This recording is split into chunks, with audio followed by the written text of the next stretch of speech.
제자가 된 강도.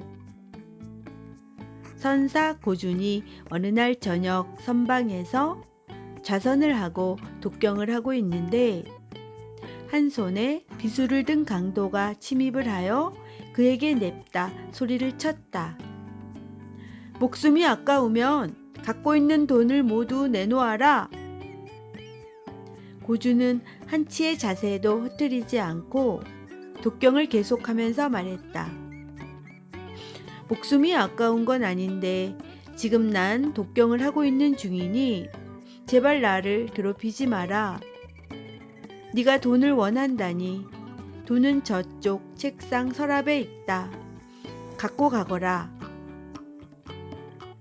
강도는 여전히 비수를 한 손에 든 채 경계를 게을리하지 않고 책상 서랍에 가서 돈을 챙겼다. 강도가 돈을 거의 챙길 즈음 고준은 독경 소리처럼 한마디 하였다. 돈을 전부 가져가지는 마라. 내가 내일 관청에 세금을 조금 내야 하니까 푼돈은 좀 남겨두고 갖고 가거라. 강도는 고준의 말소리에 멈칫하였으나 곧 그의 말처럼 푼돈 약간만 남기고 대부분을 다 챙겨서 선방을 빠져나가려고 했다. 그때 고준이 또 독경 소리처럼 한마디 하였다. 아무리 강도라지만 어떻게 선물을 주는 사람에게 고맙다는 인사도 한마디 없이 갈 수가 있나? 나에게 고맙다는 인사나 하고 어서 가게. 강도는 뭐가 뭔지 몰라 어리둥절하였지만 얼떨결에 고맙다고 인사를 하고 잽싸게 그곳을 빠져나갔다. 그 후 며칠이 지났다. 고준을 덮쳤던 강도가 다시금 다른 곳에서 강도질을 하다가 현장에서 경찰에 잡혔다. 그는 경찰에서 여죄를 추궁받곤 고준에게서의 범행도 자백하게 되었다. 경찰은 고준을 소환하여 강도 피해자로서 진술하도록 했다. 고준은 경찰에 출두하여 이렇게 말했다. 이 사람은 강도가 아니오. 적어도 나의 사건에 관해서는 말이오. 나는 내 스스로 그에게 돈을 주었고 또 그는 나에게 고맙다고 인사까지 했소. 그가 만약 강도라면 어떻게 내게 그렇게 할 수 있겠소? 고준의 진술에도 불구하고 강도는 다른 여러 범행이 인정되어 감옥으로 갔다. 세월이 지나 고준이 이 사건을 거의 잊어버릴 즈음에 이 강도가 만기를 채우고 추록하여 고준을 다시 찾아왔다. 그리곤 고준 앞에 무릎을 꿇고 비천한 놈이지만 그의 제자로 받아주길 간곡히 간청을 하였다. 고준은 아무 말도 하지 않고 강도의 두 손을 잡아 일으키더니 그를 제자로 삼아 그날부터 그에게 바로 선을 가르쳤다.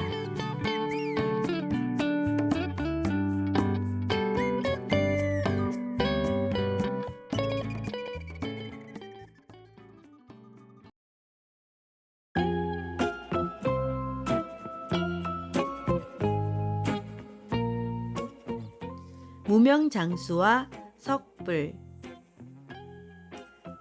무명을 파는 장수 한 사람이 50필이나 되는 무명짐을 한 짐 잔뜩 지고 장사를 나섰다가 날씨는 덥고 힘도 들고 해서 어디서 잠시 쉬어갔으면 했다. 마침 길가에 커다란 석불이 있는지라 그 그늘 아래 무명짐을 내려놓고 앉아 잠시 쉬어가리라 마음먹었다. 그래서 앉아 쉬게 되었는데 때마침 시원한 바람이 불어 깜빡 잠이 들어버렸다. 얼마 후 잠이 깨어 일어나 보니 무명짐이 온데간데 없이 사라져 버렸다. 무명장수는 곧장 관가로 달려가 판관에게 이 사실을 고했다. 무명장수의 장사꾼 하소연하는 말을 다 듣고 난 후 판관은 말했다.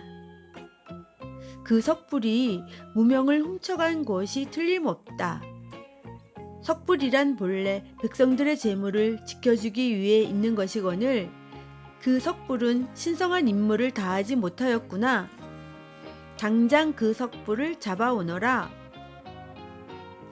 포졸들이 석불을 꽁꽁 묶어 관가로 끌고 오는데 마을 사람들이 붙잡혀 오는 석불 뒤를 따라오며 판관이 어떻게 판결을 내릴 것인가 그 의견이 분분하여 아주 시끄러웠다. 판관은 이 모습을 지켜보다 그 자리에서 벌떡 일어나 소란을 떠는 마을 사람들을 향하여 자뭇 엄숙하게 일가를 하였다. 너희가 이 신성한 법정에서 이다지도 시끄럽게 떠들고 웃어대고 농담까지 주고받는단 말이냐? 석불을 심판하기 전에 너희들부터 재판하여야 하겠다. 모두 신성한 법정을 모독하였으니 너희들에게 법정 모독죄를 적용하겠다. 자, 벌금을 물 것인가? 옥살이를 살 것인가? 사람들은 생각지도 못한 일이라 깜짝 놀랐고 서로 변명하기에 급급하였다. 그 변명을 주의 깊게 듣는 듯 하더니 판관은 다시 말했다. 좋다. 그렇다면 벌금을 내도록 하여라. 사흘 동안 말미를 줄 터이니 그 안에 벌금으로 무명 한 필씩을 갖다 바쳐야 한다. 만약 바치지 못하는 사람이 있다면 그는 옥에 가두리라. 그래서 모두들 사흘 동안 벌금으로 무명 한 필씩을 갖다 바쳤다. 그런데 그들 중 하나가 가지고 온 무명이 바로 무명장수가 도둑 맞은 무명임이 밝혀졌다. 그래서 도둑은 쉽게 잡히게 되었다. 무명장수는 잃었던 무명짐을 모두 도로 찾았고 판관은 사람들이 벌금으로 가지고 왔던 무명을 다시 각자에게 돌려주게 되었다.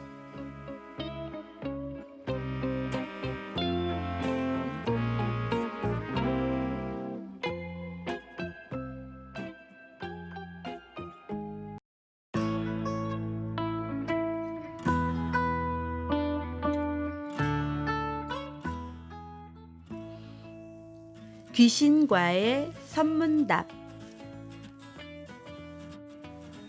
어느 마을에 젊은 부부가 아주 정답게 살았는데 불행하게도 아내가 몹쓸병에 걸려 병상에 누워 다 죽어가고 있었다. 아내는 남편을 불러 이렇게 말했다. 난 당신을 너무너무 사랑해요. 당신을 혼자 남겨두고 이대로 눈을 감을 일을 생각하니 가슴이 아주 미어지는 것 같아요. 하지만 당신이 명심해야 할 것이 있어요. 그건 당신도 나처럼 나만을 사랑해야 한다는 사실이에요. 만약 내가 죽은 후 당신이 다른 여자에게 한눈을 팔거나 또 다른 여자를 좋아해서 결혼을 한다면 난 가만히 있지 않을 거예요. 난 귀신이 되어서라도 당신에게 돌아와 그런 당신을 아주 끊임없이 괴롭힐 거예요. 젊은 아내는 이 말을 마치고 곧 죽어 이 세상을 떠나갔다. 혼자 남은 남자는 아내의 마지막 유언을 유념하며 처음 석 달 동안은 그럭저럭 혼자 살았다. 하지만 넉 달째로 접어들면서 모든 것이 너무 적적하여 여기저기 여자에게 그만 눈을 돌리다 이웃의 젊은 여자와 눈이 맞아 사랑에 빠졌고 또 곧 서로 결혼하기로 약속을 하고 말았다. 예상한 일이지만 결혼을 약속한 그날부터 매일 밤 남자의 처소에 죽은 아내의 귀신이 찾아와 유언을 지키지 않은 것을 비난하며 몹시 괴롭혔다. 귀신은 영리하기도 했다. 이 남자와 새로운 약혼녀가 나눈 이야기들, 또 은밀한 곳에서 둘이만 나눈 대화까지 낱낱이 꿰고 있었다. 이 남자가 새 약혼녀에게 선물을 주면 그 선물이 어떤 것인지도 세세하게 알고 있었다. 하루 일이 피곤하여 잠자리에 들려고만 하면 아내 귀신은 어김없이 찾아와 오늘은 둘 사이에 무슨 일이 있었다고 제잘대며 괴롭히는 통에 그는 좀채로 잠도 이룰 수가 없었다. 이런 그의 사정을 들은 이웃 사람들이 그에게 한번 마을 가까이에 살고 있는 선사를 찾아가 의논하는 것이 어떠냐고 말을 하였다.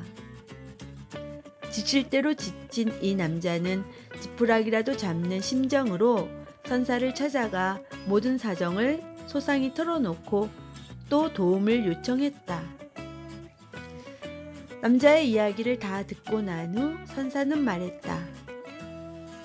자네의 아내는 죽어서 귀신이 되었는데 보통으로 영리한 것이 아니구나.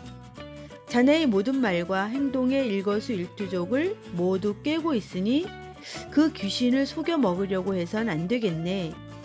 아니, 새 약혼녀에게 준 선물이 무엇이고 또 은밀한 곳에서 둘이만 나눈 이야기까지 모두 소상히 알고 있는 귀신을 속여 먹을 순 없지.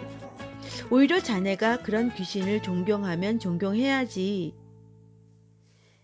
이 말에 무척 실망한 남자가 늘어뜨린 어깨를 더욱 늘어뜨리며 기어드는 소리로 말했다.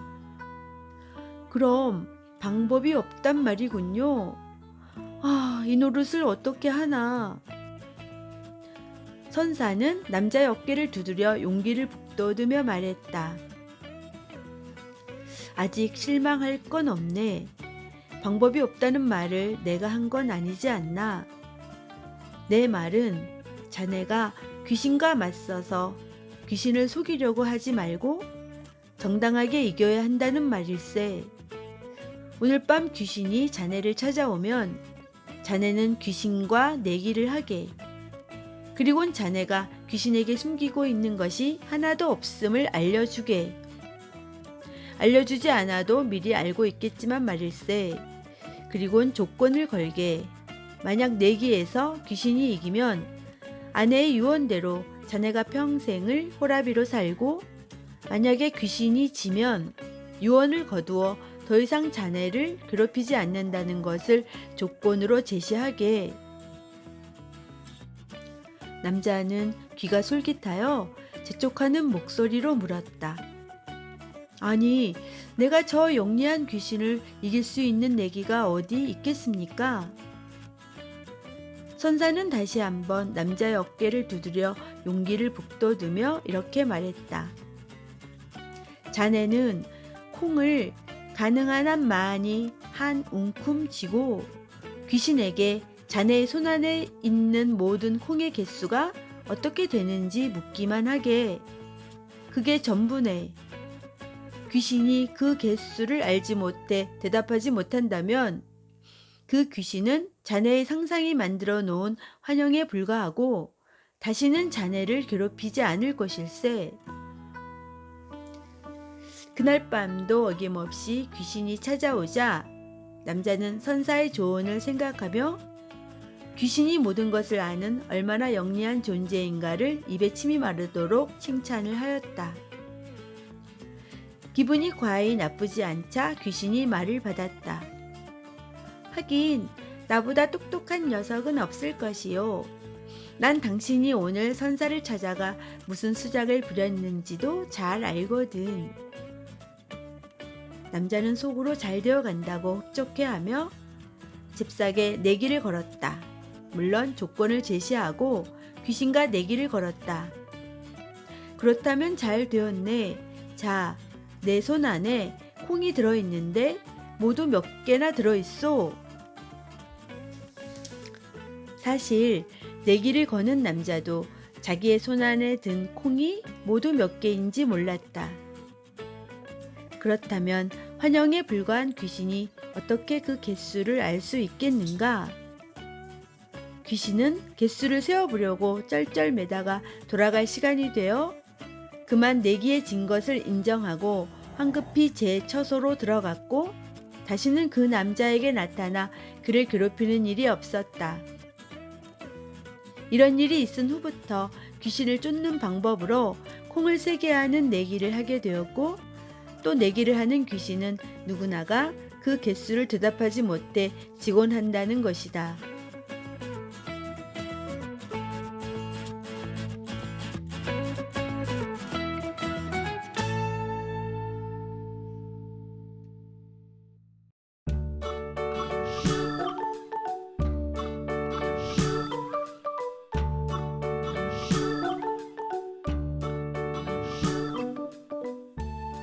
진정한 부자.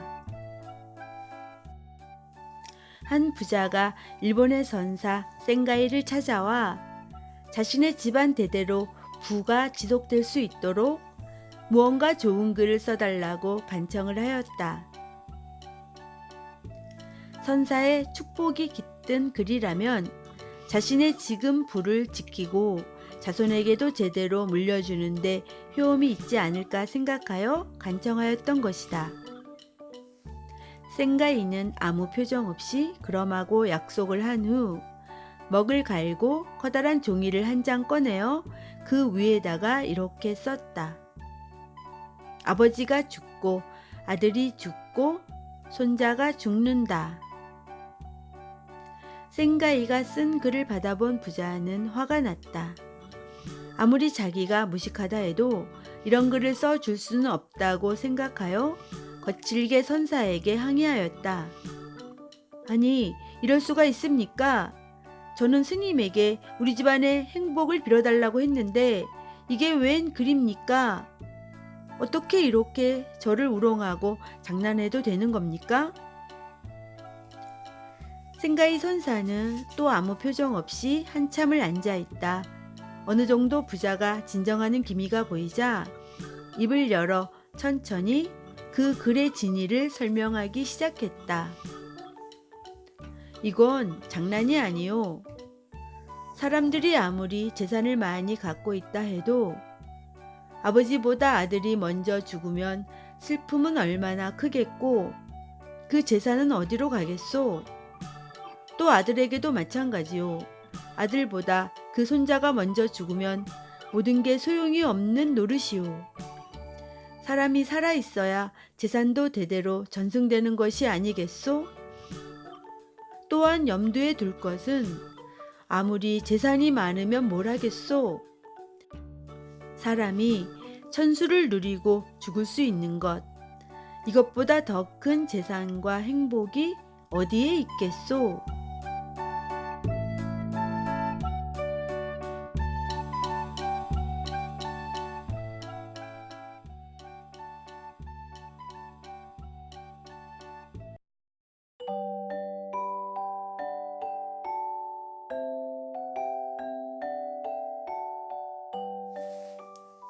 모든 것엔 죽을 때가 있는 법. 이큐 선사는 어려서부터 머리가 매우 영특했었다. 하루는 그의 스승이 매우 아끼는 골동품 같은 찻잔이 하나 있었는데 그만 이큐가 이 찻잔을 깨트리고 말았다. 이큐는 무엇을 어찌해야 할지 몰라 안절부절하다가 한 가지 꾀를 생각해냈다. 외출했다 돌아오는 스승의 발소리가 들려오기 시작하자 이큐는 등 뒤에다 깨어진 찻잔을 감추고 스승을 맞았다. 그리곤 스승에게 다가가 심각한 목소리로 물었다. 선생님, 왜 사람들은 죽어야 하지요? 스승은 어린 이큐의 이 질문이 기특하여 그의 머리를 쓰다듬으며 말했다. 사람들이 죽는 건 자연의 이치란다. 사람만이 아니라 이 세상 모든 것이 살 만큼 살면 죽게 되어 있단다. 스승의 이 말이 떨어지자마자 이큐는 등 뒤에서 스승의 깨어진 찻잔을 꺼내 보이며 말했다. 선생님, 선생님의 이 찻잔도 죽을 때가 되었나 봅니다.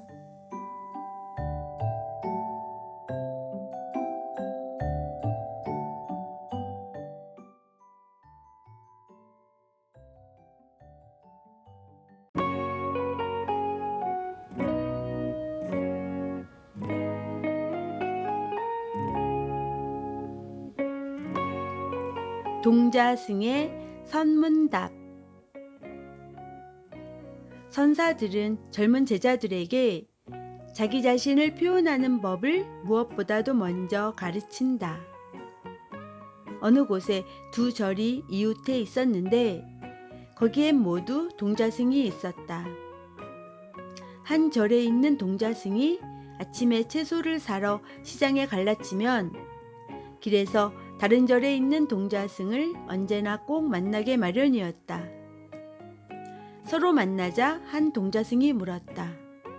어디를 가니? 다른 동자승은 이렇게 대답했다. 내 발이 가는 대로 간다. 이 말을 듣고 동자승은 어쩔 줄을 몰라 스승에게 가서 도와달라고 했다. 스승은 그에게 이렇게 말했다. 내일 아침에도 그렇게 물어라. 만약 그가 또 그렇게 대답하거든 이렇게 또 물어라. 만일 너에게 발이 없다면 어디를 가겠니? 그러면 그 녀석은 꼼짝없이 대답을 못할 것이다. 이튿날 동자승들은 또 다시 만났다. 먼저 동자승이 물었다. 어디를 가니? 그 동자승은 대답을 하였다. 바람 부는 대로 간다. 동자승은 이번에도 또 할 말을 몰라 스승에게 다시 호소하였다. 스승은 그에게 다시금 이렇게 일러주었다. 이번에는 만일 바람이 없으면 어디로 가겠니? 하고 물어라. 이튿날 그 동자승들은 세 번째로 또 만났다. 어디를 가니? 채소 사러 시장 간다. 동자승은 이번에도 또 할 말이 없었다.